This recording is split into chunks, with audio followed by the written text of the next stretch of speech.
अभी आपको मैं सेलों का श्रेणी क्रम संयोजन और समांतर क्रम संयोजन का मात्र 2-3 मिनट के अंदर रिवीजन करा देता हूँ। श्रेणी क्रम संयोजन, दो सेल श्रेणी क्रम में जोड़ते हैं तो उसको इस तरह से जोड़ा जा सकता है, ए से जोड़ सकते हो और ए से जोड़ सकते हो। विशेष का ध्यान आपको क्या रखना है, इसकी पोलरिटी का, नेगेटिव को पॉजिटिव से अपोजिट जोड़ना चाहिए, कहने का मतलब ये, यानी यहाँ नेगेटिव है तो इधर पॉजिटिव, इधर पॉजिटिव है तो इधर नेगेटिव, तभी ये श्रेणी क्रम संयोजन बोला जाएगा।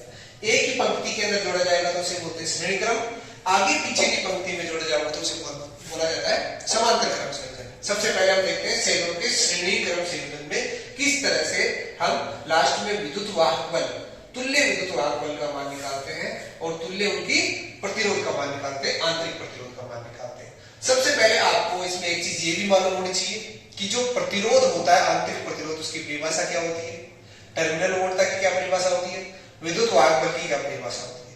विद्युत वाहक बल किसे कहते हैं, जब कोई सेल है और उसके बाहर हमने कोई भी एलिमेंट नहीं लगा रखा, जैसे उसके बाहर हमने कोई बल्ब नहीं लगा रखा हो, पंखा नहीं लगा रखा हो, कुछ भी नहीं लगा रखा, बाहर हम उससे ऊर्जा नहीं ले रहे तो उसे बोलते हैं विद्युत वाहक बल। यदि उसका वोल्टता चेक करना चाहे वोल्टमीटर लगाकर तो खुले परिपथ में जो वोल्टता होती है उसे बोलते हैं विद्युत वाहक बल, बंद परिपथ में होती है उसे बोलते हैं टर्मिनल वोल्टता।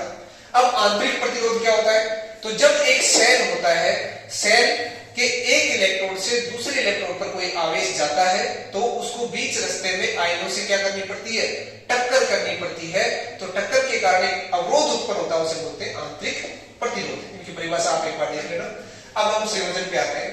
अब यहाँ पर इस सेल की विद्युत वाहक बल है एप्सिलॉन1, आंतरिक प्रतिरोध R1, इसकी टर्मिनल वोल्टता है, इसका टर्मिनल ए और बी है तो टर्मिनल वोल्टता को बोल दिया हमने VAB।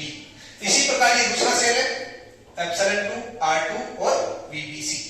अब क्या करते हैं, इन दोनों सेलों को जोड़कर हम क्या बनाते हैं, एक सेल यानी संयोजित करते हैं। संयोजन है श्रेणी क्रम संयोजन, तो संयोजित करके हम क्या करते हैं, एक सेल बनाते हैं जिसका विद्युत वाहक बल हो जाएगा EEQ, एप्सिलॉन EQ, आंतरिक प्रतिरोध तुल्य प्रतिरोध, आंतरिक तुल्य प्रतिरोध क्या हो जाएगा REQ, तथा इसके टर्मिनल की वोल्टता हो जाएगी VAC।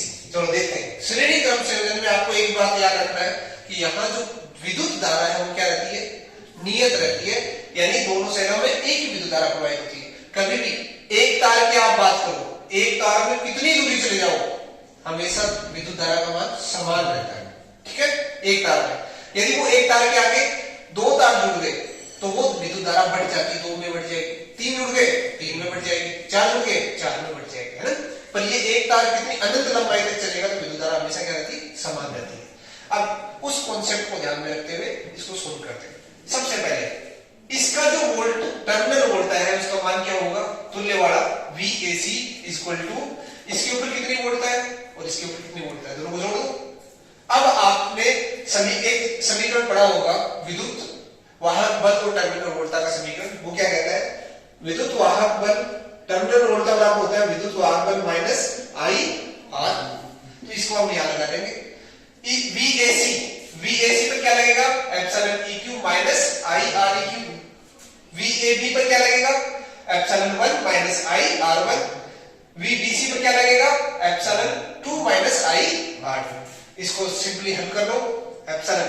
अब यहां पर एप्सिलॉन वालों को एक साथ रख लो, इनको एक साथ रख लिया, R1 को R2 को एक साथ रख लिया, ठीक है। अब इनकी तुलना कर दो, LHS की RHS से तुलना करने पर क्या देखोगे, एप्सिलॉन EQ का मान कितना है, एप्सिलॉन1 प्लस एप्सिलॉन2। REQ का मान कितना है, R1 प्लस R2। अब फटाफट हम किसका देख लेते हैं, समांतर क्रम संयोजन का देख लेते हैं। उसमें भी सेम टू सेम सिस्टम चलेगा, थोड़ा सा अंतर क्या है, जैसे ही समांतर क्रम संयोजन होगा, मैंने आपको अभी बताया कि एक विद्युत धारा अब विभक्त होगी, कितने में, 2 में। अब विद्युत धारा समान नहीं रहेगी, अब बदल जाएगी। I बराबर क्या हो जाएगा, I1, इससे प्रवाहित होने वाली I1, इससे प्रवाहित होने वाली I2, ये दो जगह विभक्त होगी, दोनों